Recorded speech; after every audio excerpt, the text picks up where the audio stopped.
Good afternoon and welcome back, ladies, gents and Pikachus. No more Quran, not right now. I've got something more important that you and I need to discuss. Sit yourself down, this is very important. If you're like me and your entire life is about finding truth so that you can share it with your brothers and sisters, you want to lead our species out of darkness towards the light of day, towards the light of the truth. Now, anyone can have the truth. You don't need to be a Christian to have the truth. But if you are a Christian, you will recognise that the truth has a source. There is a point at which all truth emanates. And that is the point we are turning towards when we are looking for truth. That is where the truth comes out of. If we turn, we'll see it. If we turn away, we're in darkness. So, when you are trying to convince someone who is looking this way towards the darkness and is turning their back on the light, they don't realise they're doing that. They think over there is a light somewhere.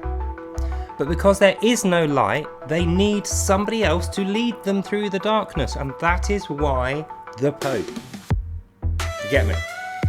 So when we're talking about Roman Catholicism, the Catholic part, the part where they read the Bible and they pray to Jesus and they do all the other stuff, that's not in question. That's not the part we are saying is leading them into darkness. That's the starting point.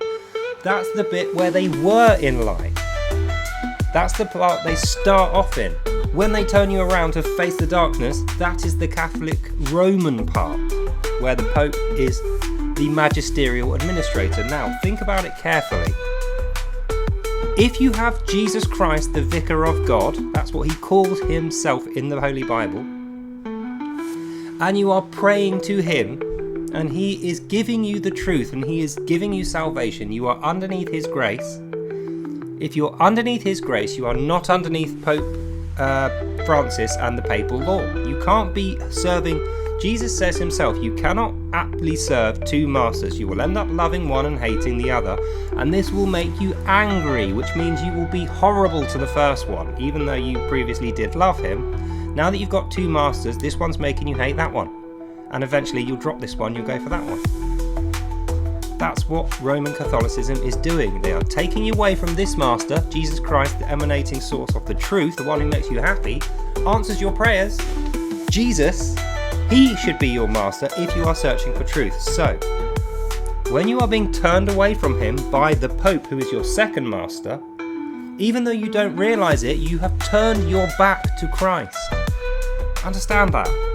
You are turning your back on the source of truth, on Jesus Christ of Nazareth, who gave you that truth, who creates that truth for you and gives it to you for free, who died in great pains on the cross, shed his blood on Calvary so that you could freely have that truth whenever you wanted it, without enslaving you. He didn't put your head in a vice and say, this is the truth, you must have this. No. He just left it there and said, here's your truth. I advise that you read it. So he's not making you a slave. You don't need to blindly obey him. He wants you to use your inquiring, intelligent mind, your character. He wants you personally to turn to him. He doesn't want to have to turn your head round and force you to watch him. That's Satan that does that.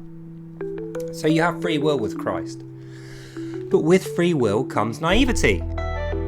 You can use your free will to turn away from the truth. You can use your free will to go over there to where the Pope is and follow a different master, the Pope. And that is what Satan wants you to do.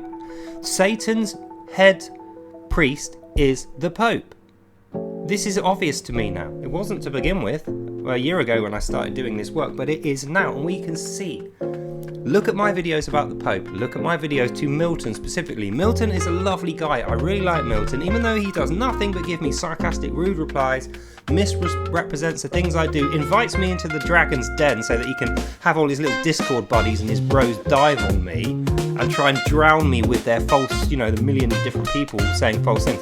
No, the reason why I said, and I put this comment underneath his video, which he deleted for some reason, not like when I deleted his comments, I even said to him, the reason I deleted your comments, Milton, is because they made you look terrible.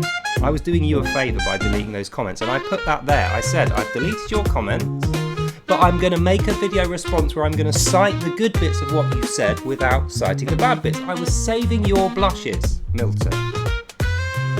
But I can't continue to do that if you keep digging yourself a hole, because the truth is more important than me being nice to you. I said that. I couldn't care less. I'll piss off this entire planet if I need to get that truth out there. Because people want it. They don't need it. They want it. It's going to make their life better. It's going to make them happier. So, in conclusion, those documents existed. We know that. They were never not in existence. They were never in any doubt. You just didn't want to see them. You can lead a horse to water, but you can't make it drink. Brother, be a good horsey. Here's the water. Drink. And you will find the truth. Why do you want to serve the Pope as your master when he is clearly making you in error? He's leading you into error. He is confounding and mystifying you with all these false doctrines.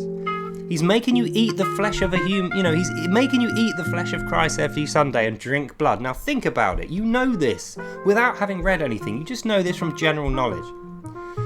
Is eating human flesh something the Bible tells you to do? No. Is drinking the blood of your enemies in ritual a good thing to do? No. So why, when the Roman Catholic Church do their communion bit at the end with the bread and the wine, instead of like Protestant churches do, we just do it symbolically to remind us of the Last Supper, which is the entire point, Jesus dying on the cross so that we can be saved. That's the reason we're doing that. We're not drinking real blood or eating real flesh. Why does the Pope tell his bishops to tell you, and you must believe this if you're a Roman Catholic, you must believe this, otherwise you are not a Roman Catholic. This is what Roman Catholicism is. Those documents prove it that you claim don't exist. They do exist. They describe this accurately. The Pope recently in his January Congress confirmed this to be true of Roman Catholicism and what you believe.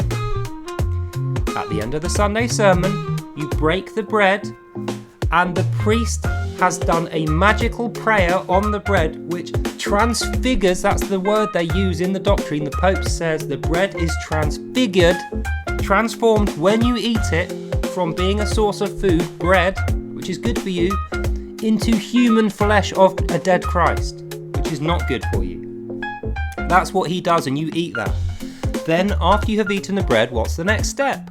You drink the wine. Once again, the priest does his magical occult Roman spell on the wine and transfigures the wine into Christ's blood.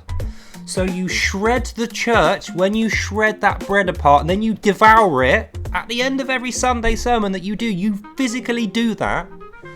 And then to rub it into Jesus that you're saying fuck you to him, which is what you are doing here, which is why I keep telling you not to do it.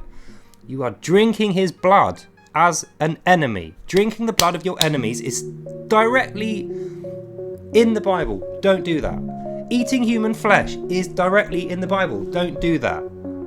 Recognizing two masters and then hating one so that you can support the other is directly in the Bible. Don't do that.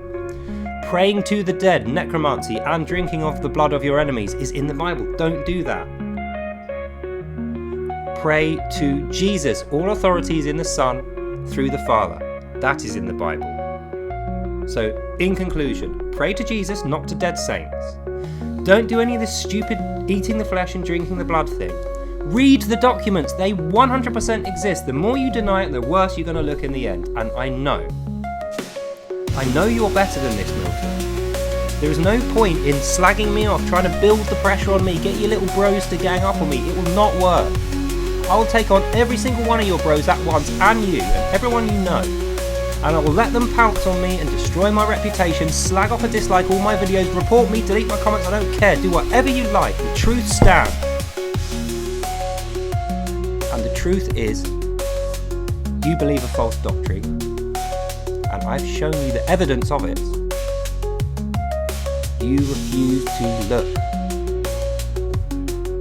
You can lead a horse to water, you cannot make him drink. The horse needs to decide he wants that living water. That's the end of this video. So I hope you enjoyed that and you learned something. God bless you all, and I'll see you in the next one. Bye now. So now that I've successfully killed my channel dead with a bunch of videos that are not relevant to anyone else but you, Milton, just so that I can get this truth through to you, I expect that you are going to read those documents, okay? Cool. God bless you all. Have a great night, and I'll see you in the next one. Bye.